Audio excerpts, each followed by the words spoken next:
오늘 우리에게 주신 하나님의 말씀은 로마서 8장 12절로 17절 말씀입니다. 우리 신약성경 250쪽에 있습니다. 250쪽 로마서 8장 12절로 17절을 교독으로 함께 봉독합니다. 그러므로 형제들아 우리가 빚진 자로 돼 육신에게 져서 육신대로 살 것이 아니니라. 너희가 육신대로 살면 반드시 죽을 것인데 영으로 서서 하나님의 뜻을 전하리니 무릇 하나님의 영으로 인도함을 받은 사람은 곧 하나님의 아들이라.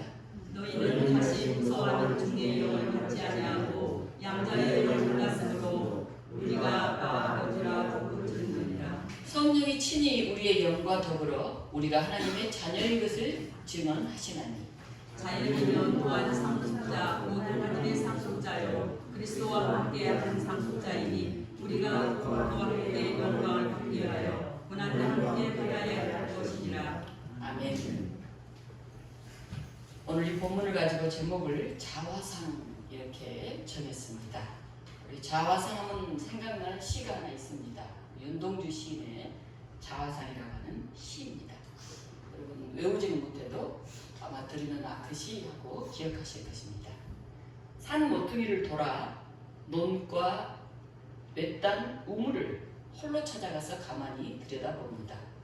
우물 속에서 달이 밝고 구름이 흐르고 하늘이 펼치고 파란 바람이 불고 가을이 있습니다. 그리고 한 사나이가 있습니다. 어쩐지 그 사나이가 미워져 돌아갑니다.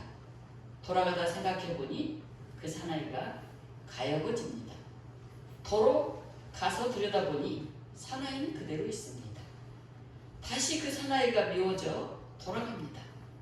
돌아가다 생각하니 그 사나이가 그리워집니다. 우물 속에는 달이 밝고 구름이 흐르고 하늘이 펼치고 파란 바람이 불고 가을이 있고 추억처럼 사나이가 있습니다. 윤동주 시인의 자아상이라고 하는 시입니다. 우물 속에 사나이가 있습니다. 미워지고 가여워지고 또 다시 그리워지고 추억처럼 한 사나이가 있다고 얘기합니다. 윤동주는 우물 속에 비친 자신의 모습을 그리고 있습니다. 이 시는 일제 식민지 시대에 지식인으로 살지 못하는 자신에 대한 반성이라고 할 수 있습니다. 정의롭게 옳은 소리를 해야 되는데 그런 얘기 했다가는 큰일 날 수 있는 그런 시대 상황 속에 있기 때문에 할 말 못하고 그 자신이 미워지고 가여워지고 그리워지고 그렇다는 고백입니다. 오늘 본문에서도 바울 사도는 묻습니다. 나는 누구인가? 자화상은 자신의 진정한 모습보다도 자신에 대한 시각을 반영합니다. 고호의 자화상도 보면 고호의 모습이 아닌 정말 희한하게 그리잖아요. 그 안에 자기의 이제 바라보는 시선이 들어있는 것입니다. 여러분은 자신을 어떻게 그리고 있습니까? 이에 대한 대답으로 바울은 말합니다. 하나님의 자녀 4번이나 말합니다. 상속자 3번이나 말합니다. 바울은 하나님의 영으로 인도함을 받은 사람은 곧 하나님의 아들, 하나님의 상속자라고 말합니다. 그리고 너희는 다시 무서워하는 종의 영을 받지 아니하고 양자의 영을 받았으므로 우리가 아빠, 아버지라고 부르짖느니라. 그렇게 고백합니다. 예수님 시대에는 하나님을 가리켜서 아버지라고 부르는 일이 쉽지 않았습니다. 사람들은 하나님을 아버지라고 부르는 것은 굉장히 불경스럽게 생각해서 감히 그렇게 부르지 못했습니다. 하나님의 이름도 제대로 부르지 못했죠. 그런데 예수님이 하나님을 아버지라 이렇게 부르니 그것도 예수님이 미움을 받는 원인 중에 하나였습니다. 네가 누군데 감히 하나님을 아버지라고 불러? 예수님이 제자들에게 기도를 가르쳐 주시면서 하늘에 계신 우리 아버지여라고 부르라고 하셨습니다. 그리고 겟세마네 동산에서 기도하실 때에도 하나님을 아버지 이렇게 부르셨습니다. 원래 아바라고 하는 말은 아람어로 아부를 강조해서 아빠 이렇게 부르는 것입니다. 우연찮게 우리나라 아빠하고 단어가 비슷한데 원래 그런 용어는 아니죠. 어린아이가 자기 아버지를 친근하고 편하게 부를 때 쓰는 호칭, 아빠, 우리나라 아빠하고 거의 발음이 비슷하네요. 우리가 하나님을 향해서 아빠, 아버지 이렇게 부를 수 있을 만큼 하나님과 가까운 그런 관계라고 하는 것입니다. 이렇게 부를 수 있도록 성령님을 통해서 우리에게 이런 은총을 주셨다고 생각하면 너무 감사하고 너무 감격스러운 그런 일입니다. 오늘 바울은 우리에게 말합니다. 너희가 다시 무서워하는 종의 영을 받지 아니하고 양자의 영을 받았으므로 우리가 아빠 아버지라 부르짖느니라. 양자의 영을 받았기 때문에 아버지라고 할 수 있다는 겁니다. 이 양자의 영이란 말은 자녀가 되는 자격, 아들 되는 자격, 그런 뜻입니다. 그리스 로마 문화권에서 자주 있었던 양자 입양을 가리키는 그런 말입니다. 사도 바울과 비슷한 시기를 살았던 로마 황제였던 네로도 원래는 노예의 아들이었다고 합니다. 그런데 그 어머니가 클라디우스 황제의 부인이 되면서 이 네로가 황제에게 입양이 되었습니다. 황제 아들이 된 거죠. 나중에는 황제의 자리까지 오르게 되었습니다. 양자라는 것이 이런 것입니다. 자기의 육체나 자기의 혈통과 상관없이 자기를 입양한 사람의 지위와 신분을 그대로 물려받는 것입니다. 노예에서 황제가 됐다고 하니 양자 입양이라는 것은 엄청난 사건 아닙니까? 오늘 본문에서 바울은 성령이 친히 우리가 하나님의 자녀인 것을 증언한다 그렇게 말하고 있습니다. 유대 나라에서 양자 입양식을 할 때는 7명의 보증인을 세웠습니다. 만일 나중에 문제가 생기면 이 보증인들이 증언을 해줍니다. 우리가 그걸 보았고 우리가 그걸 알고 있습니다. 이렇게. 이처럼 우리가 하나님의 자녀인 것을 증언해줄 성령을 보증인으로 세워놓으셨다 하는 것입니다. 사람이 하나님을 믿으면 하나님의 자녀가 되는데 그것은 실로 대단한 일입니다. 일본 고베시에 시장 아들이 있었습니다. 여러 아들 중에 이 아들은 첩의 소생인 서자였습니다. 그는 본처 아들들에게 늘 구박을 받으면서 자라났습니다. 공부를 열심히 하면 형들이 와서 방해하면서 야 이놈아 서자 주제 공부해서 뭐해? 그렇게 방해를 합니다.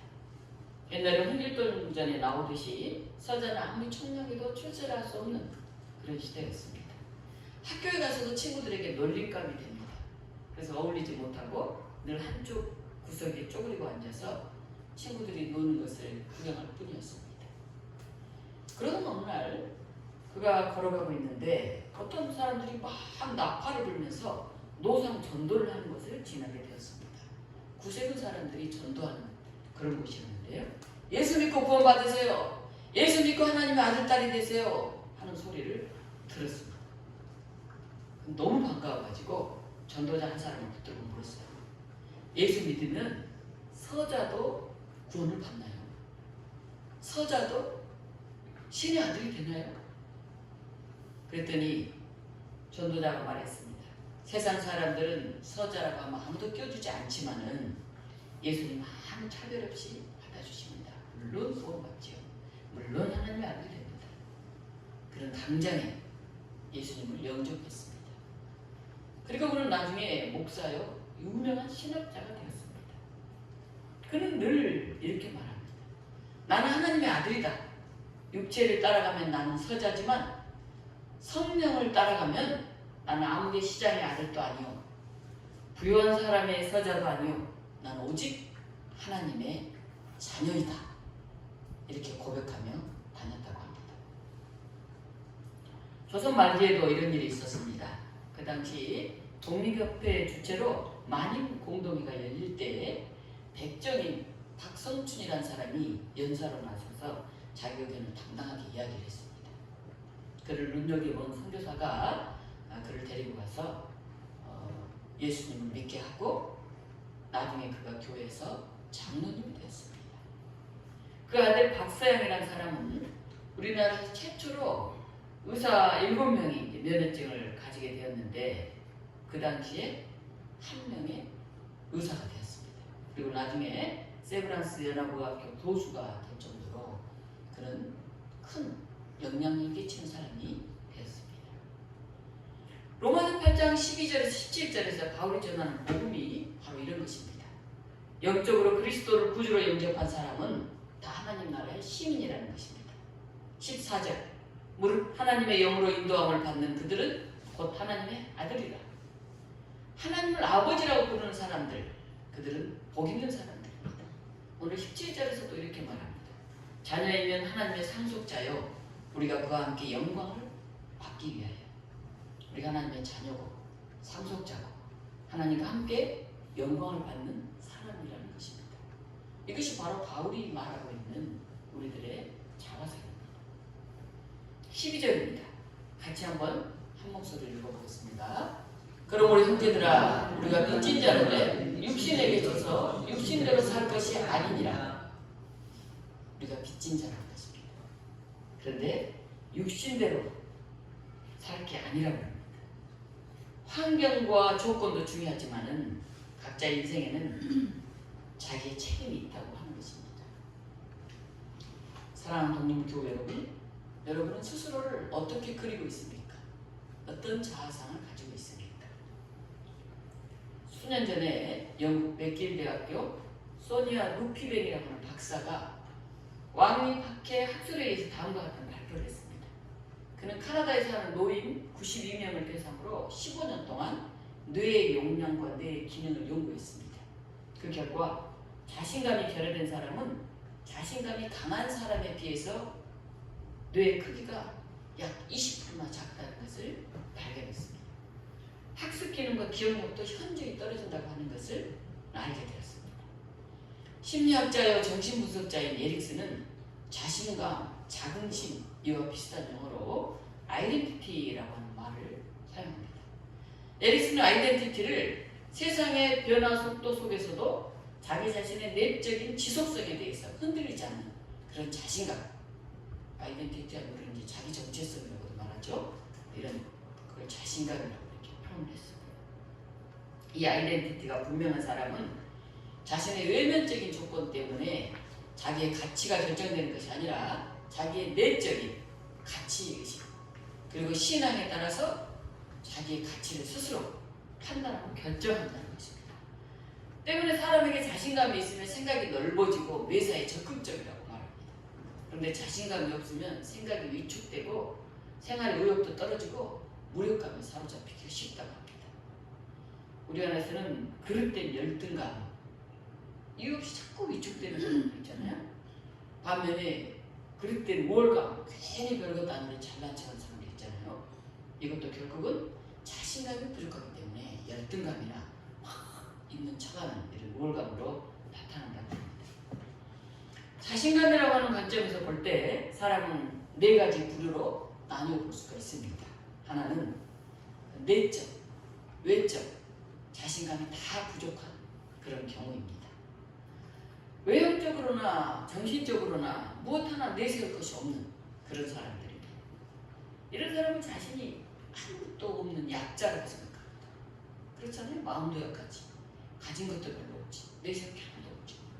그래서 주위 사람이 조금이라도 자신에게 관심을 기울이지 않으면 굉장한 피해의식을 느낍니다. 나를 무시하는, 내가 가진 게 없다 그러면 피해의식을 느낍니다. 때문에 주위 사람의 시선을 끄는 방편으로 남보다 더 낮게 보이려고 하는 가식적인 막 행동을 해요. 때로는 막 허풍을 막 떨어요. 엄마 벌써 막 그렇게 대한다. 아이들일 경우에는 막 관심을 끌려고 막 이렇게 남 때린다든지 심지어는 막 개구장의 짓을 해서라도 관심을 받고 싶어하는 그런 사람도 있습니다. 이런 사람은 다른 사람의 말 한마디 태도 하나에 쉽게 흔들립니다. 겉으로는 대단한 척 하지만은 사실 거칠의 속에서 지낼 때가 너무 많은 아주 연약한 사람입니다. 두 번째 사람은 외적인 자신감이 있어요. 가진 것도 있고 뭐 그럴싸합니다. 그런데 내적인 자신감이 부족한 사람이에요. 성경에 나와 있는 사람 중에 사울 임금이 바로 그 중에 하나입니다. 잘 나갈 때는 남부러울 것이 없어요. 당당해 임금이고 뭐 떵떵거리잖아요. 외적으로 가진 게 있기 때문에 그렇죠. 그러나 늘 마음 한구석은 외롭고 허전하고 자신감이 없을 수가 있어요. 세상적으로 출세한 사람들 중에서도 이런 사람들이 종종 봅니다. 또 이런 현상은 자기가 철학적으로 정리되어 있지 않아요. 그래서 안정감이 부족해요. 또 신앙이 없이 약한 사람, 그런 사람들에게서도 이런 현상이 일어납니다. 내면적 자신감이 부족한 사람은 외적인 조건을 막 가지려고 노력을 해요. 투자를 해요. 그래서 옷이라든지 집이라든지 자동차라든지 액세서리라든지 이런 걸 욕심으로 막 냅니다. 그는 칼 루이스라고 하는 100m 달리기 선수, 세계적인 선수를 알고 있습니다. 그는 세계 신기록을 세우며 올림픽과 세계대회에서 여러 차례 금메달을 목에 걸었던 흑인 선수입니다. 그런 선수 생활로 돈을 많이 벌었다고 합니다. 그런데 칼 루이스는 물건을 살 때 가장 비싼 것, 가장 최신의 것, 그걸 늘 골라서 사는 그런 습관이 있었다고 합니다. 외적인 어떤 걸로 자신을 채우고 싶었던지 모르겠습니다. 세 번째는 내적인 자신감은 있지만은 외적으로는 별로 갖춘 게 없는 그런 사람입니다. 이런 사람은 긍정적인 측면도 많습니다. 비록 외면적으로 뭐 대단한 건 없지만은 자기 내면의 자신감이 높기 때문에 주변 환경이나 주위 사람의 반응에도 쉽게 흔들리지 않아요. 자기의 중심을 지켜나갑니다. 그리스 철학자 디오게네스가 바로 이런 사람입니다. 하루는 알렉산더 대왕이 대신들을 거느리고 자신이 점령한 고린도 시가지를 걷고 있었습니다. 그때 이 동네에 디오게네스라는 철학자가 노도기를 걸치고 집도 없이 나무통에 산다는 말을 들었습니다. 알렉산더 대왕이 이 디오게네스를 찾아갔습니다. 그런데 그는 나무통에서 햇빛을 쬐면서 책을 읽고 있었습니다. 이 위대한 철학자라는 말을 들은 알렉산더 대왕이 물었습니다. 그대의 소원이 무엇인가? 그러자 디오게네스가 대왕을 헐깃 바라보더니 이렇게 말했습니다. 옆으로 조금 비켜서 주십시오. 대왕님이 지금 햇빛을 가리고 있네요. 이렇게 말했습니다. 당시 알렉산더 대왕이라고 하면 외면적인 자신감의 대명사입니다. 반면에 철학자 디오게네스는 내면은 아주 든든했지만은 외적으로 가진 게 하나도 없는 그런 사람이었습니다. 그러나 내적 자신감에 충만했던 디오게네스는 외적으로 대단한 위치에 있었던 대왕 앞에서도 조금도 비굴하거나 흐트러지지 않는 그런 모습을 보였습니다. 이 만남 후에 알렉산더 대왕이 이렇게 말했다고 합니다. 만약 내가 알렉산더가 아니라고 한다면 나는 디오게네스가 되고 싶다. 마지막 네 번째는 내적으로나 외적으로 자신감이 모두 충만한 그런 경우입니다. 우리 기독교인들에게 내면적인 자신감이 소중하지만은 그러나 외면적인 자신감도 때때로 필요합니다. 인심은 쌀떡에서 난다 하는 말이 있습니다. 경제적인 힘을 키우는 것도 우리가 소홀히 해서는 안 됩니다. 남을 돕는 데는 물질이 필요하죠. 그러나 물질만 필요한 게 아닙니다. 자신이 가지고 있는 그런 재능, 음악이나 미술이나 스포츠나 또는 의사나 약사나 변호사나 상담가나 그런 전문적인 실력을 키우는 것도 보이지 않는 우리의 자산입니다. 내적 자신감도 중요하지만은 자기 전문 분야의 실력을 키워서 외적 자신감도 높인다고 한다면 주위 사람을 돕고 주변 환경도 밝히는 그래서 하나님께 더 큰 영광을 돌릴 수 있을 것입니다.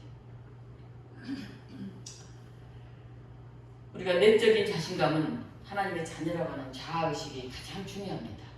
이런 신앙의 바탕 위에 우리가 실력을 쌓아가는 것입니다. 어떤 사람은 교회라고 하는 울타리 안에서만 생활하는 사람이 있습니다. 그러나 교회와 신앙의 울타리를 넘어서서 세상 안에서도 당당하게 세상과 동화되지 않으면서도 세상을 이기는 그런 실력 있는 사람들이 우리는 필요합니다. 저희가 종종 중매를 부탁하는 사람이 있어요. 그런데 주로 딸을 가진 엄마들이에요. 교회 여성들은 많은데 괜찮은 남자들 찾기 어렵다고 하면서 좋은 신랑감을 구해달라는 그런 부탁이 옵니다. 그 엄마들이 이런 얘기를 해요. 교회 다니는 남자들이 참 수가 작아서 신앙이 좋을지 모르겠는데 사회적으로 자리매김 하는 사람이 좀 드물다. 그래서 교회에서 만날 사람이 부족하다. 이런 얘기를 합니다. 최근에도 저에게 자기 딸을 결혼하게 해달라고 중매를 써달라고 하는 전화를 받았습니다. 사실 굉장히 어렵죠. 낯선 사람들을 서로 연결해 준다는 게 요즘 젊은 사람들은 자기 가치관이 분명하기 때문에 만만치 않는 일들입니다. 성경에 보면 모세나 바울 같은 사람은 내면적 자신감과 외면적 자신감을 다 갖춘 사람입니다. 애굽의 왕자였던 모세나 가마리엘 학파의 제자였던 바울은 세상 어디에 내놔도 부족함이 없는 그런 사람들이었습니다. 학력이나 경력이나 지식 면에서도 흠없는 엘리트들이었습니다. 더 나아가서 그들은 하나님의 은혜를 붙잡고 사는 믿음의 사람들이었습니다. 그래서 하나님은 신앙과 실력을 골고루 갖췄던 모세와 바울과 같은 사람을 들어서 넓게 크게 그리고 귀한 그릇으로 사용하셨습니다. 우리도 우리의 자녀들도 이런 사람들로 자라나기를 함께 기도했으면 좋겠습니다. 오늘 바울 사도는 나의 자아상은 어떤 것인가 라고 묻습니다. 여러분은 자신을 누구라고 말하겠습니까? 여러분 내적으로 든든한 그런 자아상을 가지고 계십니까? 외적으로도 누가 뭐라 해도 끄떡하지 않은 그런 자아상을 가지고 계십니까? 어떤 일이 이렇게 말합니다. 난 자신감이 없어. 난 참 별 볼 일 없는 사람이야. 또 어떤 이들을 말합니다. 네, 저는 하나님의 자녀입니다. 저는 하나님 나라의 상속자입니다. 비록 지금은 보잘것없이 보일지라도 저는 그 자부심으로 살고 있습니다. 오늘 우리 독립교회 여러분들이 이런 내적 자신감으로 가득 찬 그리고 외적 자신감을 채우기 위해서 애쓰는 그런 믿음의 사람들 되시기를 바랍니다. 징기스칸의 어록이 있습니다. 제가 한번 읽어드리겠습니다. 집안이 나쁘다고 탓하지 말라. 나는 9살에 아버지를 잃고 마을에서 쫓겨났다. 가난하다고 말하지 말라. 나는 들쥐를 잡아먹으며 연명하였고 목숨을 건 전쟁이 내 직업이었고 내 일이었다. 작은 나라에서 태어났다고 말하지 말라. 그림자 말고는 친구도 없었고 병사로만 10만, 백성은 주로 어린애, 노인까지 합쳐도 200만도 되지 않았다. 배운 게 없다고 힘이 없다고 탓하지 말라.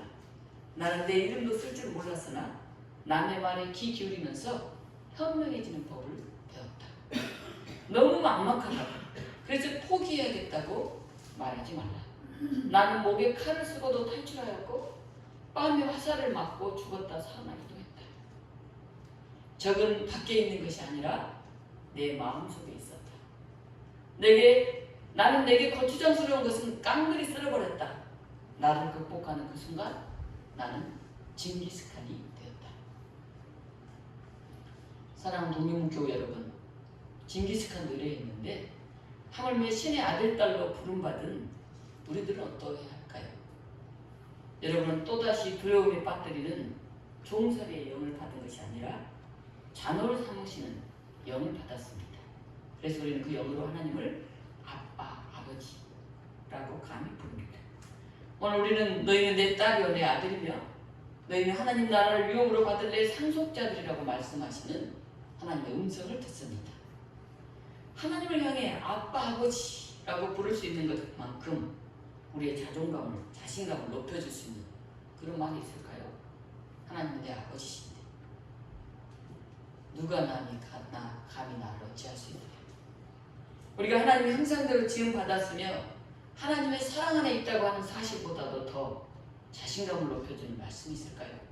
난 하나님의 사랑을 갖고 있는 사람인데, 나는 하나님의 형상대로 지음받은 사람인데 이보다 더 큰 감격의 선언이 있을까요? 오늘 여러분들은 하나님의 자녀라고 하는 자화상을 분명히 하고 하나님의 부르심 앞에서 네! 라고 대답하면서 용기 있게 살아가는 믿음의 형제 자매들이 되시기를 주의 이름으로 축원합니다. 이 시간 우리 같이 잠깐 묵상하면서 기도하겠습니다. 하나님, 오늘 나는 나를 누구라고 생각하고 있는지, 나는 내 모습을 어떻게 그리고 있는지 나를 돌아봅니다. 나는 하나님의 자녀요. 나는 하나님의 상속자라고 하는 그 놀라운 고백이 오늘 우리를 일어서게 하고 힘있게 하고 기쁘게 하고 용기 있게 하게 성령께서 함께하여 주시옵소서. 시간 우리 같이 기도하겠습니다. 내적으로 약한 나 자신을 위해서, 우리의 자녀들을 위해서, 외적으로도 보잘것없어 보이는 나 자신을 위해서, 우리의 자녀들을 위해서, 또 다른 이들을 위해서 하나님, 우리가 내적으로 자아상을 든든히 갖게 하시고 외적으로도 더 자신 있는 사람들이 되기 위해 예수가 노력하는 저희들이 되게 하여 주시옵소서. 우리 함께 기도하겠습니다. 하나님, 기도합니다. 오늘 우리를 너는 내 딸이다, 너는 내 아들이다, 너는 나의 사랑하는 사람들이다 선언해 주시면서 하나님의 그 놀라운 말씀에 우리가 귀 기울여 주시옵소서. 우리가 외로울 때, 힘들 때, 지쳐서 더 이상 어떤 일을 감당하기 어렵다고 느껴질 때 하나님 엎드리게 하시고 위로 걷게 하시고 다시 일어서게 하여 주시옵소서. 하나님, 우리를 공유해 주시옵소서. 우리를 위로해 주시옵소서. 우리의 손을 붙들어 주시옵소서. 사랑하는 우리 자녀들을 하나님 당신의 품 안에 안아 주시옵소서. 하나님, 우리 자녀들을 우리가 눈물로 기도해 주시옵소서. 하나님께 온전히 매우 맡길 수 있게 해 주시옵소서. 내 힘으로 감당할 수 없지만 주님께서 할 수 있다는 것을 우리가 압니다. 넌 우리의 자아상을 더 든든하게, 더 용기 있게 그래가는 저희 모두가 되게 하여 주시옵소서. 우리 하나님 주시옵소서. 좋으신 하나님, 감사드립니다.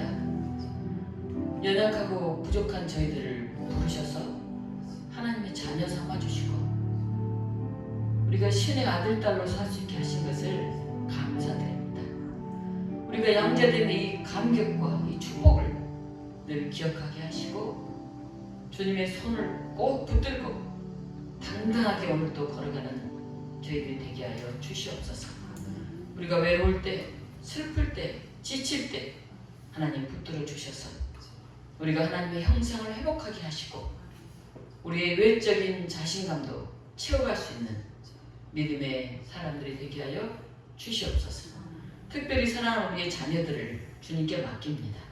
주님, 그들의 손을 붙잡아 주시고 그들에게 놀라운 내일의 소망을 주셔서 우리가 다 함께 믿음의 사람들로 손들을 꼭 붙잡고 그날을 향해서 기뻐하고 찬양하며 힘있게 나아가는 우리 독립문 교우들과 우리 모두가 되게 하여 주시옵소서.